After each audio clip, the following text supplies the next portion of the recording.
I wanna brag about your spirit. So loud that the angels up in heaven got to hear it. Look, I wanna pull you up to heaven for a minute. Show you off the guy just to show him what he missing. Good Lord, I know we all made in his image, but I swear with you he musta did something different. Took a little more time with you, cause I swear your body and your vibe and your mind, look, you know that you be. Hello, hola, hola mis amores, ¿cómo están? I hope everyone is doing well. Grace and peace unto you all. So we will be exploring in today's video the 901 Book Festival. Now this book festival was hosted within the Brooks Museum of Art. So what you can expect from today's video is a mini tour of the space. So this is the first room as soon as you walk in, but there are also two other rooms in the back, a middle room that you have to walk through in order to get to the last and final room where the authors were. And I will do my best to put the names of the authors as well as their book titles on the screen so that you can reach out to them if you would like that book. Thankfully, I also was able to get a few behind the scenes interviews with some of the authors here today and pick their brain a little bit about how they got into writing and how they came up with the concept for their book. So please stay tuned for those interviews.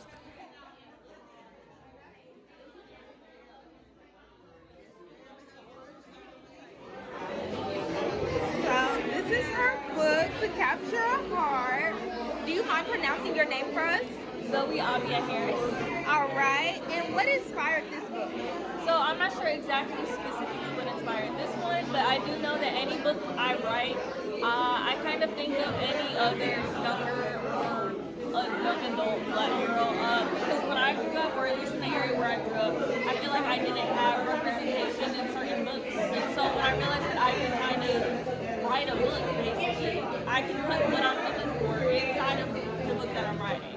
Right. So it's just a passion that I have and a gift, I guess, essentially, and I'm taking advantage of it. Letting people realize that they can be who they are and they're not misrepresented in any way. Okay, and what would you say your favorite book is that you have read? Definitely this one. This one, it made me cry. I'm gonna say that it's a book that is super emotional. It holds me it's held close to my heart. Okay. I love this one. I have a connection with the character.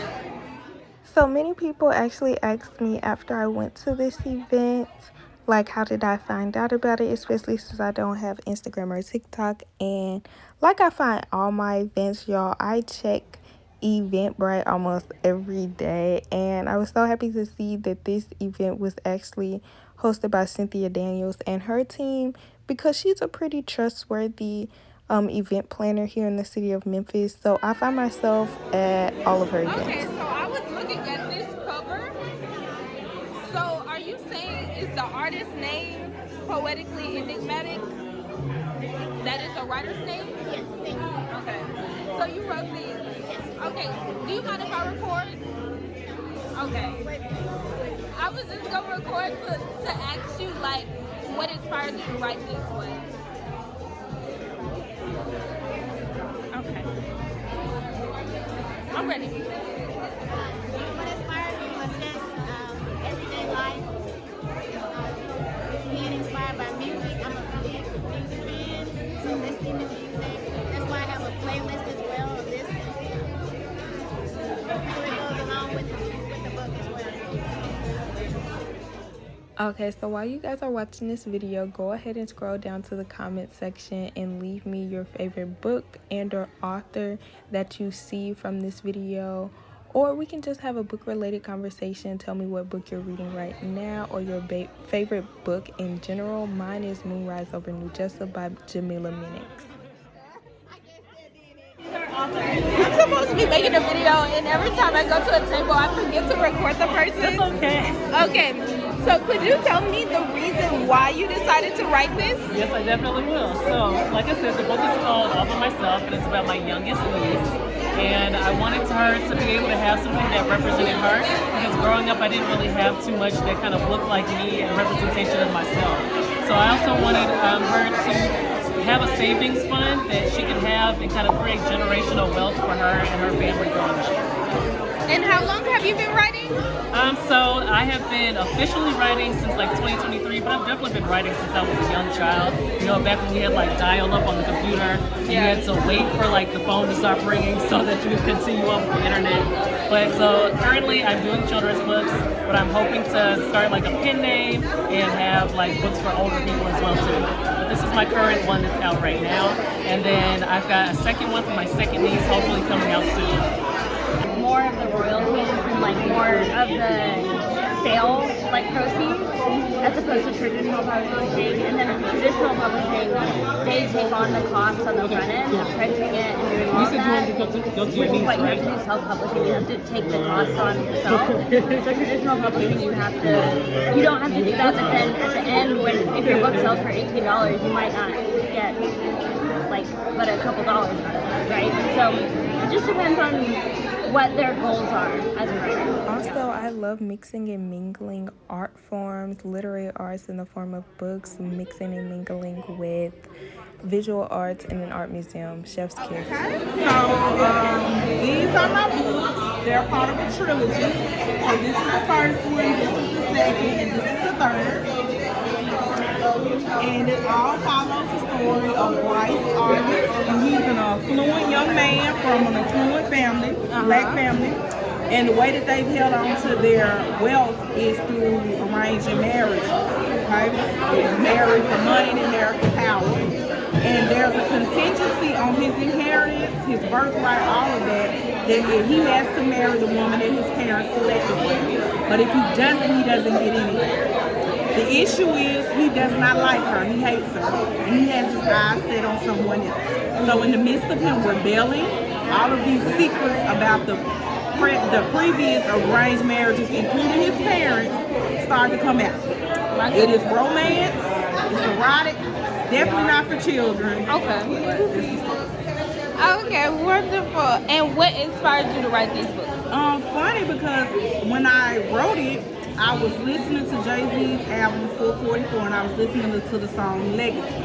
And he has a line in there, and just to paraphrase it, he says, my seed, marry your seed, marry your seed, we're going to start a society, we're going to start a legacy. So it made me start thinking about like Blue Ivy can't just marry any, you know, so what if they were to do something similar? And then I just started writing. Hello, how you doing? What's your name? My name is Nika D. My author name is Nika D. And this is my first debut book. It's called Woo Child with Faith and Seduction Collide. This story is about a young lady that was on her celibacy journey, and she meets this gentleman at church, and he took her everywhere but to God. And it just talks about her ups and downs with this man and all that good stuff. And baby, every time you turn your page, you're gonna be like, oh child, I ain't see that one coming. Oh child, she done got on my nerve. Oh child, where is he so I can strangle him? So it is a really good book, and this is basically a story about, you know, how we walk through our Christian journey, and sometimes we get caught up in all these salacious things, and people look at us like, you know, it's the most shameful thing in the world. This is the trauma, the chaos, and all that comes with that. And then the healing series, the part of my books that will be coming out on June the 1st, called The Catalyst, The Audacity to Be Me, that will be the journey to healing, self-discovery, spiritual refinement, and all those other things. So this is the trauma, and then the healing series is how we got through it. So Okay, beautiful.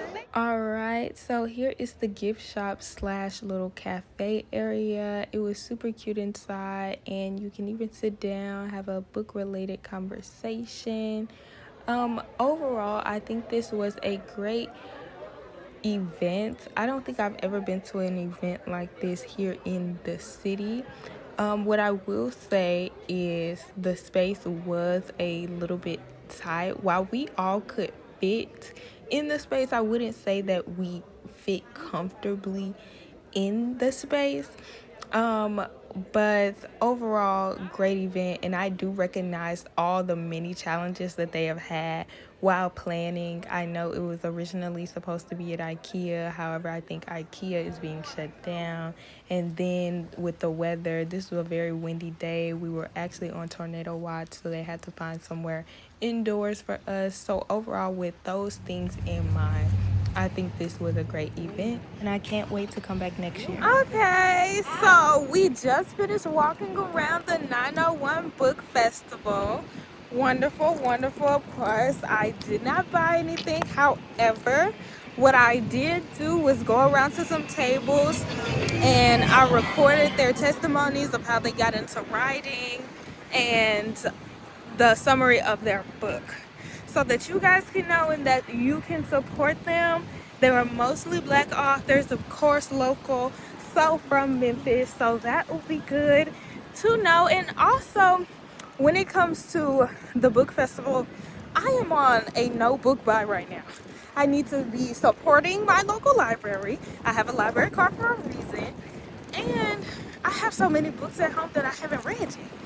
So I need to read those first before I go out and venture into other stories. Right now, me and my mom are just walking after the 901 Book Festival because we also ate before. And y'all should start doing that. Start walking a little bit here and there after you eat, which I know can be a bit hard. When you're not in a walkable city, when you're more of in a car-dependent area. She kidnapped me. I don't want How to did no I kidnap walking. you? I'm ready to go to the car. Go Yeah, home. she's loving it. She's Go enjoying lay down it. if you want to lay down. She's enjoying it. I'm over it. Can't you tell? Yes. So we're having a great time walking. I'm out of breath. And we went down this whole hill, y'all. Let me show you. We went down all the way down to the end, and we're walking all the way back up. This is great, getting our steps in Okay. for fun. Baby, you ready to go get that car? No, we're gonna walk to the car. We're gonna walk there because God has blessed us with what? With the legs and the ability. Yes, he has. What's they call them folks? God has blessed me with the legs and the ability to walk, and so that's what I'm finna do. That's what we're gonna. And it's such a nice day. Beautiful day. I saw somebody riding their bike. I feel some type of way because it's okay, y'all. My bike coming soon. Bike loading. It's in the shop. Wow. It's getting repaired. But right now, the day is pretty much over. We went to church this morning, then went out to eat, then came here. So it's time to go home. Time to do a little Sunday reset. It is spring break for her, so she doesn't have plans for tomorrow, not that I know of, but I have a few lessons I'm probably to do. And after that, I should be free.